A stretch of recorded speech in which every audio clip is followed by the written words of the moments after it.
자, 교재 208페이지예요. 유치권에 관한 내용입니다. 자, 1번부터 보죠. 1번. 유치권에 관한 설명으로서 옳지 않은 것은 했죠. 기본적으로 유치권은 법정 담보물권이죠. 우리 법에서 요구하는 일정한 요건을 갖추면 자기의 채권을 위해서 담보권으로서 유치권 행사를 인정하고 있죠. 자, 보겠습니다. 1번. 채무자 소유가 아닌 타인 물건에 관해서도 유치권은 성립할 수 있다. 자, 유치권의 물건은 타 물건이에요. 성격이. 이 권리 성격은. 따라서 여기는 타인의 소유, 물건, 유가증권 다 되는 것이죠. 따라서 채권자 소유, 즉 유치권자 자신의 소유가 아니면 돼요. 타인의 소유이기만 하면 된다라는 면에서 옳은 질문이죠. 2번. 채권이 목적물의 반환 의무와 동일한 사실관계로부터 발생한 경우에도 유치권은 성립한다. 이걸 보면 물건과 점유하고 있는 물건과 채권 발생 사이에 결연관계 있어야 한다. 채권과 물건 사이에 결연관계 있어야 한다. 이런 내용입니다. 자, 이때 점유하고 있는 물건에 관하여 발생한 채권이죠. 관하여 발생한 채권. 이래 되겠죠. 그래서 이 두 개의 관계니까 물건으로부터 직접 발생한 채권이든 물건과 관련해서 발생한 채권이든 또는 물건과 관련해서 거래 과정에서의 사실관계로 직접 발생한 채권에 대한 관계없습니다. 따라서 관하여 결연성을 말하는 것이죠. 옳다. 3번. 유치권자에게 우선 변제권은 없으나 채무자가 파산한 경우 별제권은 갖는다. 그렇죠. 유치권에는 경매 대금에 대한 우선 변제 효력은 허용되지 않지만 별제권은 이것은 인정합니다. 그래서 파산법상에 있는 것이죠.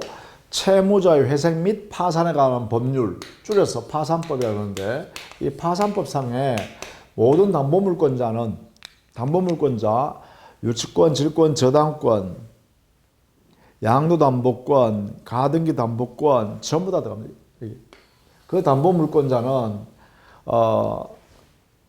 채무자가 파산되어서 파산재단을 형성할 때 담보 목적 물건을 그 파산재단에 바로 집어넣는 게 아니라 이거는 별도로 이게 파산재단 만드는 거하고 담보물의 대상, 담보물권의 대상인 담보물은 별도로 산정해서 계산해야 됩니다라고 별개로 합시다라고 주장할 수 있는 권리가 보장됩니다. 이걸 별제권이라고 하죠. 그래서 파산법상의 담보물권자의 권리입니다. 자, 4번. 유치권은 법정 담보물권이므로 유치권 발생을 배제하는 특약은 그 효력이 없다. 유치권의 성립 요건을 보시면 첫 번째는 타인의 물건 유가증권, 타인의 소유물. 그 다음 이것을 적법하게 점유를 계속해야 되죠. 점유를 계속해야 됩니다. 이 점유는 적법한 점유로서 직접 점유든 간접 점유든 불문합니다. 다만 간접 점유에서 채무자가 직접 점유하는 것은 안 됩니다. 이런 경우에는 유치권이 성립하지 않습니다. 간접 점유 제외입니다. 세 번째, 채권이 발생해야 되죠. 이 발생된 채권이 바로 이 소유물, 타인의 소유 물건과 채권 사이의 결연성, 이게 필요하다 이 말이죠. 결연관계.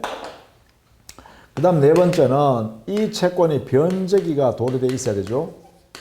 변제기 도래가 되어 있어야 되고, 다섯 번째는 유치권 배제 특약이 없어야 됩니다. 유치권 배제하기로 하는 별도의 특약이 없어야 합니다.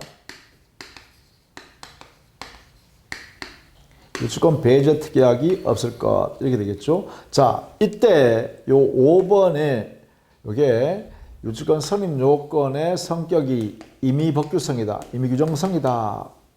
요것 때문에 이렇게 나오죠.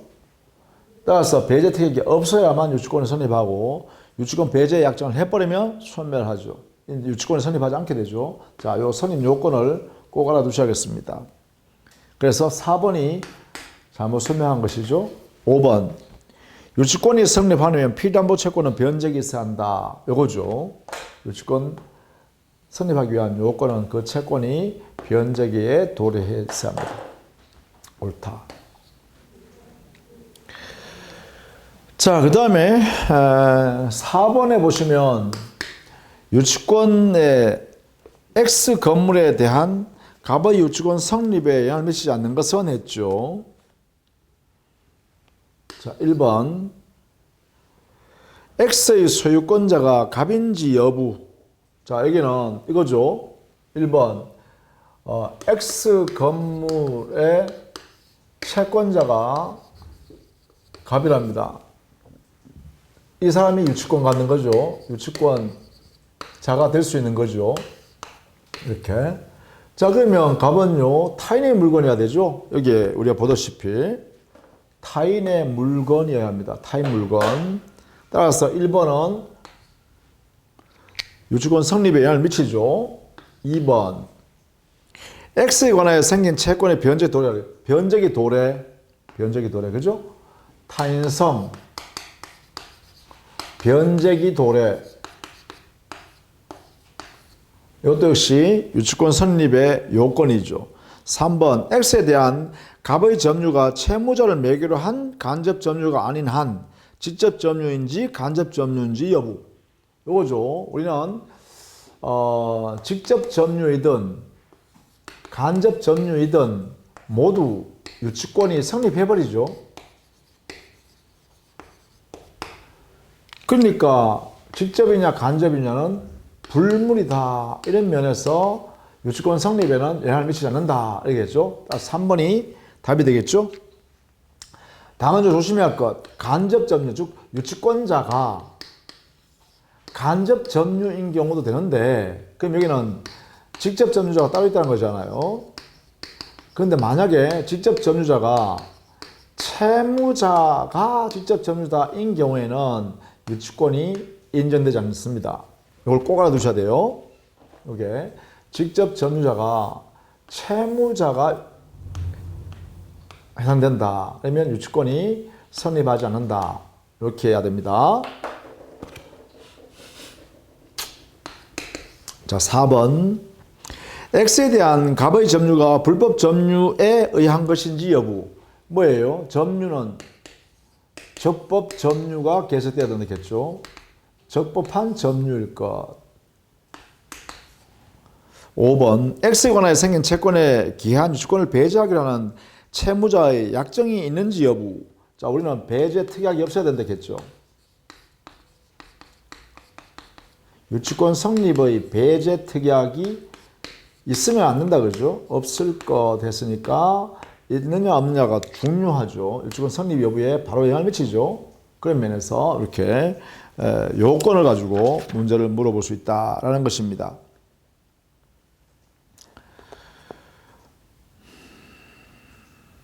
자, 그 다음에 7번 문제를 한번 보시죠. 유치권에 관한 설명으로 옳은 것은 이라 했습니다. 1번. 목적물에 대한 점유를 취득한 뒤 목적물에 관하여 성립한 채권을 담보하기 위한 유치권은 인정되지 않는다. 자, 이거는 점유하고 난 뒤에 채권이 발생해도 점유와 채권 사이에는 이거는 결연관계를 요하지 않습니다. 그래서 이때는 유치권이 성립할 수 있어요. 성립하지 않는 게 아니라 점유 결연관계 없어도 유치권이 다른 요건을 갖추면 성립할 수 있습니다. 그래서 틀린 말.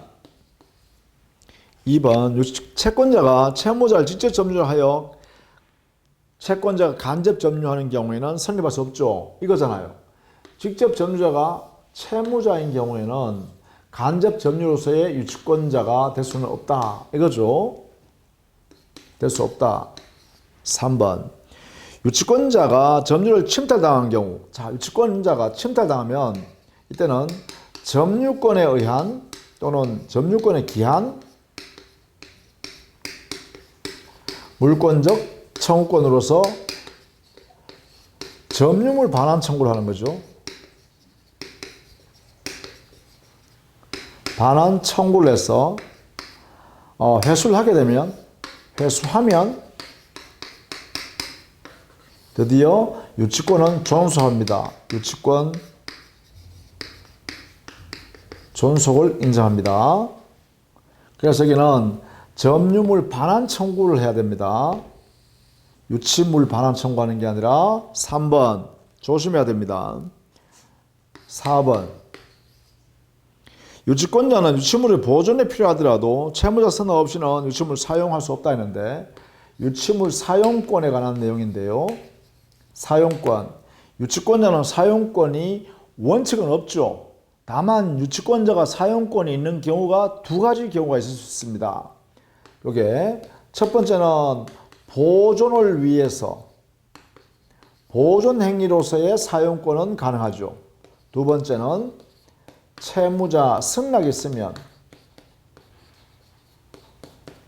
이 둘 중에 어느 하나가 있으면 사용권이 허용되고 이때 사용권은 그러면 이런 범위 안에서는 적법한 행위죠. 적법한 사용권이기 때문에 따라서 불법 행위가 성립하지 않는다. 그러므로 손해배상 책임을 지지 않죠. 책임이 없다. 이렇게 되겠죠. 다만 여기 조심해야 됩니다. 다만 여기 조심할 내용이 하나 있습니다. 사용권을 행사해서 사용함으로 인하여 만약에 유치권자가 사용으로 인하여 이득을 했다면, 자, 이 사용함으로 인하여 적법행위인 사용을 함으로 인하여 이득을 했다면 이것은 부당이득이 됩니다. 따라서 유치권자는 부당이득에 대해서 반환할 의무가 있다. 이렇게 정의됩니다. 4번 동그라미. 다음 5번. 임대차 종료 후 법원이 임차인의 유익비 상환 청구권의 유예기간을 정했다. 법원이 유예를 허용했다라고 하면 이 의미는 뭐냐? 바로 변제기가 도래하지 않게 된 것이죠. 변제기가 미도래에 해당됩니다. 그러면 유익비 상환 청구권을 근거로 해서는 유치권 발생할 수가 없습니다. 그래서 5번이 옳은 지문이네요. 자, 8번에 여기에는 유치권이 인정된다 안 된다의 이런 요건을 가지고 검토해 보는 것이죠. 자, 8번에 1번 보증금 반환 청구권은 결령 관계가 없기 때문에 유치권이 성립하지 않는다. 이렇게 하겠죠. 2번 수의사 치료비는 후일 지급받기로 했다. 후일 지급받으면 뭐예요? 유치권 배제 약정이죠. 배제 특약이 존재하기 때문에 존재. 그래서 유치권이 성립하지 않는다. 3번 컴퓨터를 업그레이드 시킨 업자가 대가를 받기 전에 그 컴퓨터를 주인에게 돌려준 경우, 돌려줘버리면 뭐예요? 이것은 채무자가 직접 점유자가 되어버렸죠. 그러면 유치권이 성립하지 않는다. 이렇게 했죠. 4번 위 3의 업자가 후일 그 컴퓨터를 우연히 점유하게 되면 점유가 나중에 났죠. 나중. 채권은 미리 사전에 생겼다. 그러면 이 점유와 채권 사이에는 결령관계가 없어도 되죠. 즉 점유할 때 채권이 발생되어야 한다. 이런 게 필요 없죠. 따라서 여기는 유치권이 성립할 수 있다. 이렇게 되겠죠. 즉 점유를 하는 순간 이미 발생한 채권이 변제에 도래했고 다른 요건을 다 갖췄다면 점유를 하는 순간 유치권이 성립하게 된다. 그래서 4번이 옳은 질문이죠. 5번 임대차 계약의 해지 후 건물을 계속 점유하던 자. 그러면 뭐예요? 해지당했는데 계속 점유하면 불법 점유죠. 따라서 이때는 유치권이 성립하지 않는다. 이렇게 해야겠죠.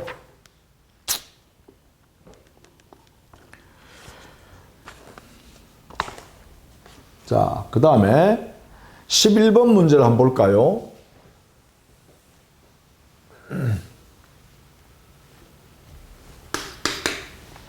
유치권에 관한 다음 설명 중 옳지 않은 것은 1번 유치권이 성립하기 위해서는 타인의 물건을 점유하여야 하는데 여기에서 타인은 채무자에 한하지 않고 제3자라도 무방하다.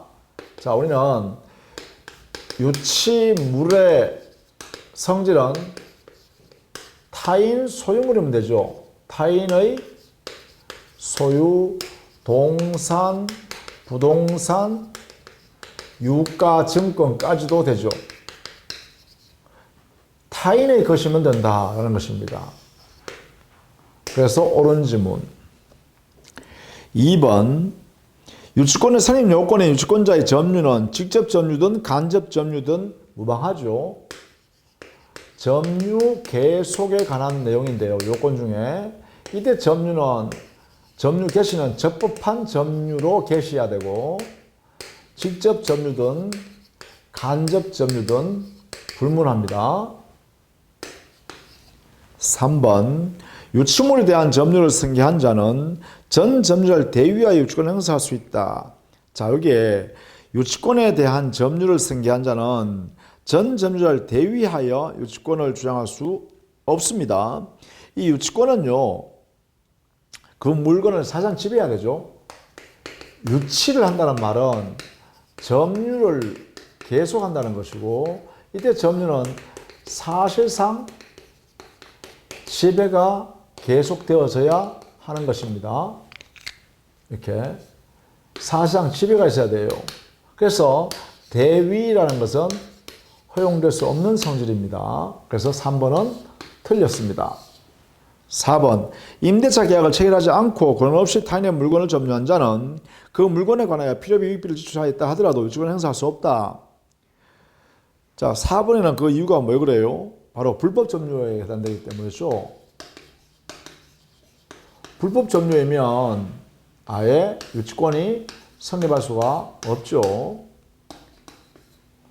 5번 건물의 임차인이 임대차 관계 종료 시에는 건물을 원상으로 복구하여 임대인에게 명도하기로 약정한 경우 유치권을 주할 수 없다. 이게 원상 복구한다는 의미는 복구의 약정의 내용은 비용 상환을 포기하는 것입니다. 상환 청구권이라는 권리를 임차인이 가지고 있게 되는데 임차인이 비용 상환 청구권 포기 약정으로 해석합니다. 이게 판례죠.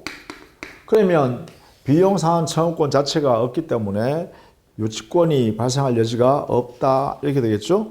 그래서 나머지는 다 판례들이니까 꼭 한번 살펴봐 두셔야겠습니다. 자, 사례 문제를 이제 하나 볼까요? 사례 문제로. 자, 15번 사례 문제 한번 보시죠. 갑은을에게 1,000만 원 상당의 자신 소유 자동차 수리를 의뢰하면서 수리 대금을 50만 원 지급하기로 약정하였다. 자, 갑. 여기에 수리 계약을 체결했죠. 여기에 50만 원 지급하기로 의무를 부담하기로 했고, 여기는 수리업자죠. 자, 수리가 끝난 경우에도 갑의 대금을 지급하지 않자 을은 유치권 주장하고 있다. 유치권자가 되겠죠, 이렇게. 다음 중 옳은 것은 했습니다. 자, 1번. 을은 유치권 행사 기간 동안 자동차를 자신의 물건에 대한 주의로 보관할 의무를 부담한다가 아니라 유치권자의 주의 의무는 선관 주의 의무죠.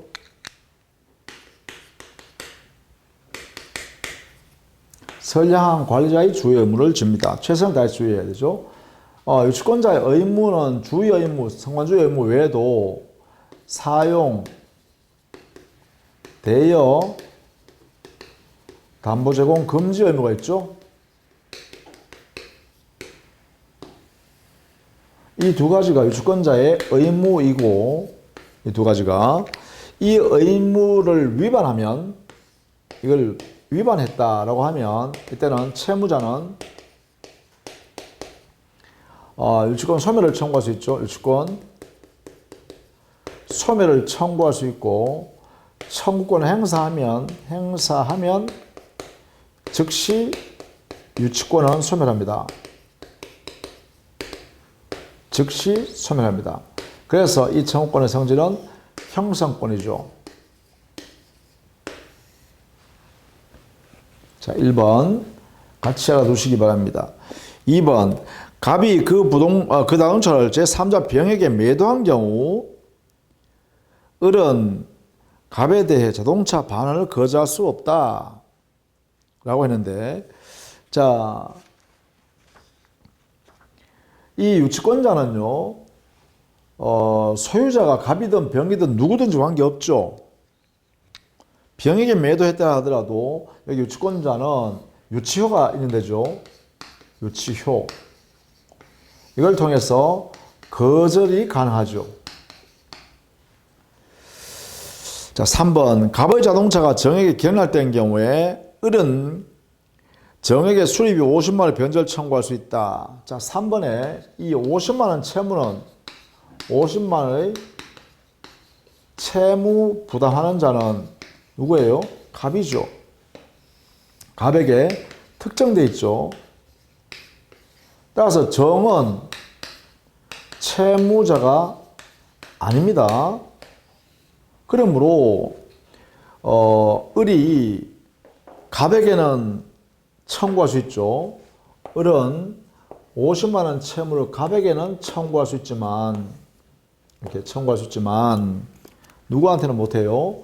을은 이 사람한테는 청구할 수가 없습니다. 채무자가 아니니까요. 그렇죠? 채무자는 갑이 특정돼 있다. 갑에게. 그렇다.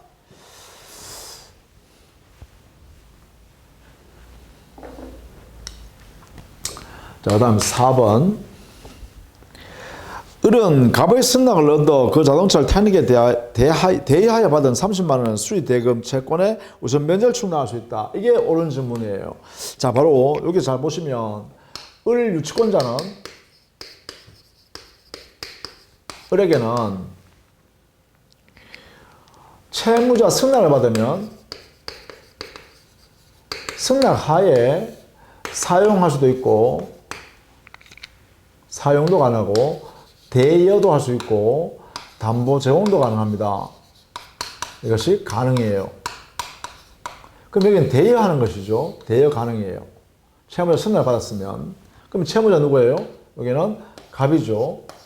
갑의 승낙하에 대여할 수 있고, 대여하면 뭐가죠? 차임을 받겠죠. 차임은 법정 과실이죠. 법정 과실 30만 원을 지금 유치권자가 받았을 거 아닙니까? 이렇게 수령했다 이 말이죠. 자, 이때 유치권자한테는 권리로서요, 과실 수취권이 있죠. 이게 인정됩니다. 이때 과실 수취권을 가지고 뭘 하냐면 변제 충당하는 것이죠. 변제 충당으로 합니다. 그렇다면 이 30만 원 대여금을 어떻게 한다고요? 변제 충당에 의하여 자기 채권에 변제할 수 있겠죠. 이때 변제 충당의 순서는 이자, 원본의 순서로 하면 됩니다. 이렇게. 따라서 4번이 옳은 질문입니다. 잘 봐두시면 좋겠다. 그렇죠?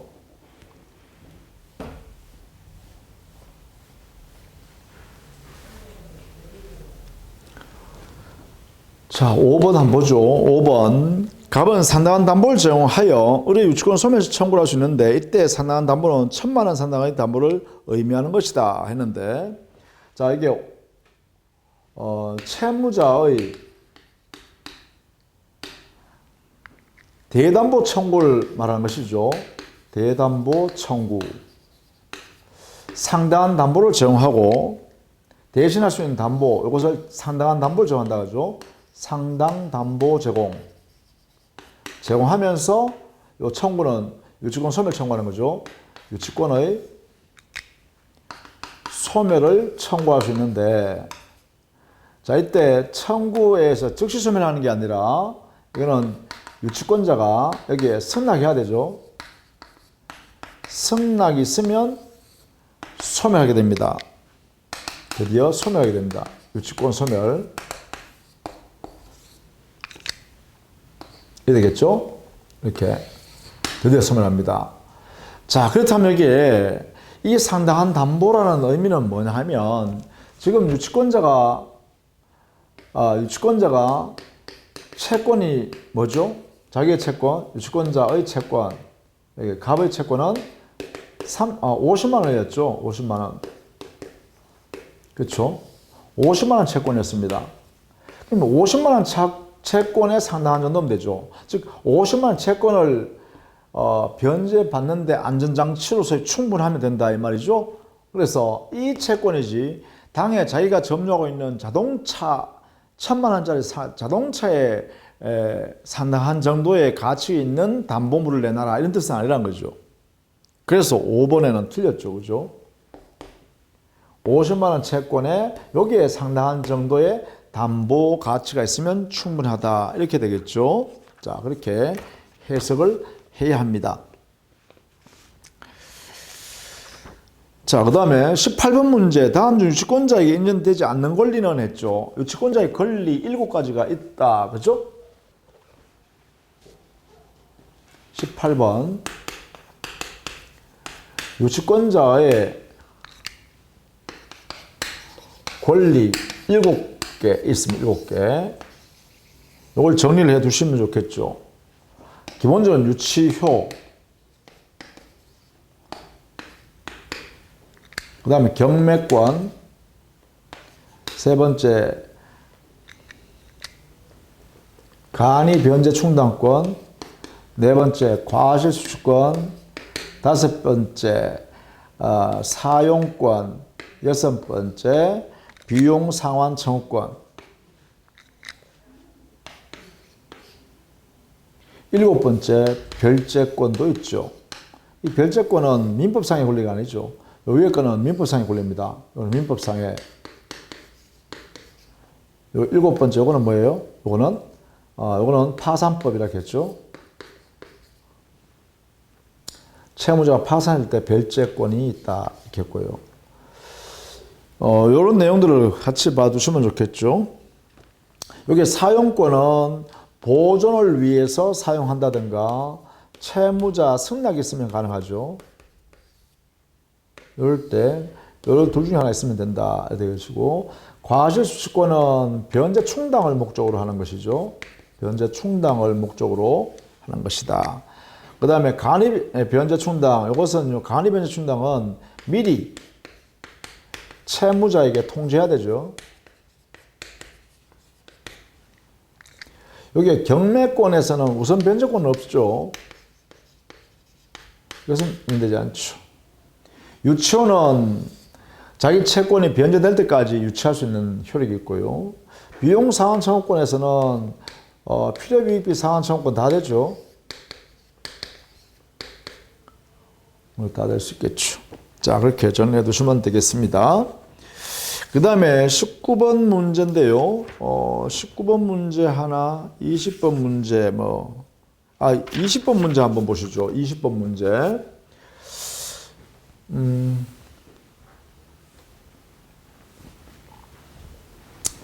20번 문제는 반드시 이렇게 정리하시면 돼요. 어떤 물건에 대해서 여기가 만약에 당해 부동산에 저당권에 설정되어 있고, 그 부동산에 저당권이 설정되어 있는 상태에서, 저당권 설정되어 있는 상태에서 이 저당권의 경매 실행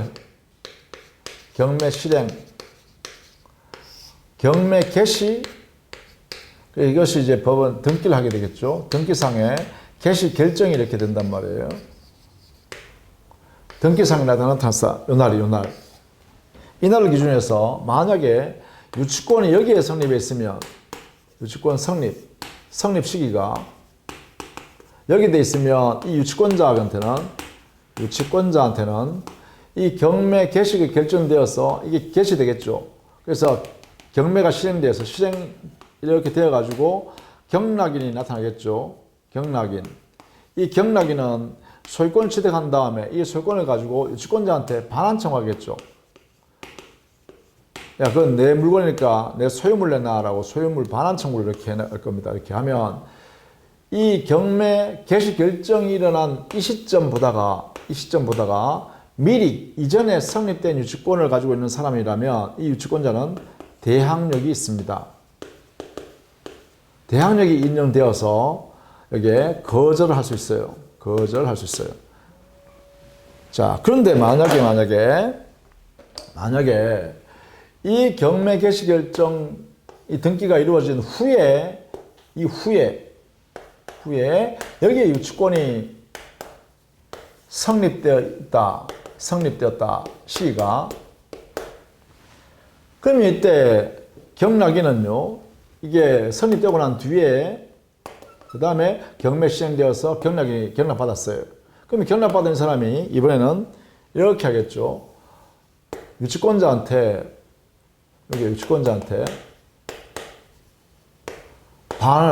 소유물 반환을 청구해 오겠죠. 똑같이. 자, 이렇게 청구해 오면 이때는 이 사람은 대항력이 없습니다. 대항력이 없으니까 이게요, 반환해야 한다. 이렇게 되는 거죠.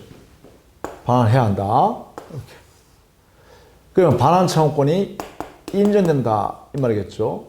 그러면 우리는 공부할 때요, 경매 실행, 저당권 경매 실행 개시했다 이 말. 개시.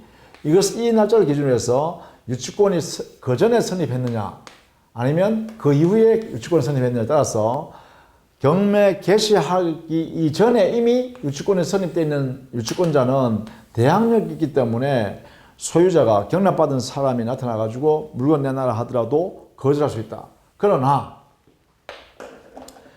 경매 개시 후에, 개시 결정 이후에 유치권이 성립한 유치권자는 경락인이 경락받아서 유치물 반환, 너가 가지고 있는 그 물건은 내 거니까 소유물 반환해라 이렇게 청구하면 이 유치권자한테는 대항력이 없기 때문에 반환을 해줘야 한다. 그래서 반환 청구권이 인정된다. 이렇게 되겠죠. 이렇게 나누어서 정리해 두시면 됩니다. 그럼 20번이 바로 대표적인 이거죠. 갑은 X 건물에 관해 생긴 채권을 가지고 있다. 을의 경매 신청에 따라서 X 건물에 압류 효력이 발생하였고, 이게 바로 경매 개시해서 이게 압류 효력이 발생한 거예요. 압류효. 이게 발생한 거예요. 요 날짜를 기준으로 해서 따지는 거예요. 따라서 병은 경매 절차에서 S 건물 소유권을 취득했다. 이게 병이 되는 거죠. 이게 병. 경락인 병이라는 거예요. 유치권 행사할 수 있는 경우 했죠. 갑이 병에게 유치권 행사할 수 있는 경우. 자, 갑이 여기에 해당돼야 돼. 갑. 여기 되어야 유치권을 가지고 대항할 수 있는 거죠. 만약에 갑이 경매 개시 결정이 일어난 이 압류 후에 발생한 유치권자면 안 되는 거죠. 그래서 이게 디귿과 리얼 보세요. 디귿, 리얼. 디귿. X 건물에 위 압류 효력이 발생하기 전에 갑이 유치권을 취득하였다. 이거 압류 효력이 발생하기 전에 유치권 성립한 갑이다. 그러면 대항력이 있으니까 거절할 수 있죠. 유치권 행사할 수 있죠. 그 다음에 리얼. X 건물에 위 압류 효력이 발생하기 전에 갑의 유치권을 취득하였지만 을이 가압류 등기가 갑의 유치권보다 먼저 마쳐진 경우, 가압류 등기가 먼저 마쳐졌든 어떻게 되든 간에 좌우지간 이 효력 이전에 유치권이 성립되어 있으면 되는 거예요. 요게요. 경매 개시 결정 또는 압류 효력이 발생하기 전에 발생하는 것. 전에 발생한 유치권자는 대항력이 있었다. 그래서 유치권 행사를 통해서 거절할 수 있다. 요것만 확인하시면 돼요. 요거. 자, 요거 우리 판례니까 꼭 여러분이 염두에 두셔야겠습니다. 자, 22번에 유치권 소멸 사유가 아닌 것은 했죠. 거기에 소유자가 목적물 양도하면 유치권 행사하고 있는 사람은 여전히 유치권 행사할 수 있는 거죠. 그래서 5번이 틀린 질문이다. 이렇게 보시면 되겠죠. 자, 이렇게 해서 유치권에 관한 내용들도 한번 쭉 살펴봤고, 요 20번의 문제는 근래 우리 판례가 있는 내용이니까 중요한 판례고 또 문제가 될 수 있는 소지가 많으니까 이걸 꼭 기억해 두시기 바랍니다. 압류 효력이 있는 경매 개시 결정 이게 기입 등기가 이루어진 이전에 유치권 성립하는 사람은 유치권 주장을 계속할 수 있다. 유치권자가 대항력이 있다. 이렇게 정리해 두시면 되겠습니다. 자, 다음 시간에는 저당권을 정리하도록 하겠습니다. 자, 수고했습니다.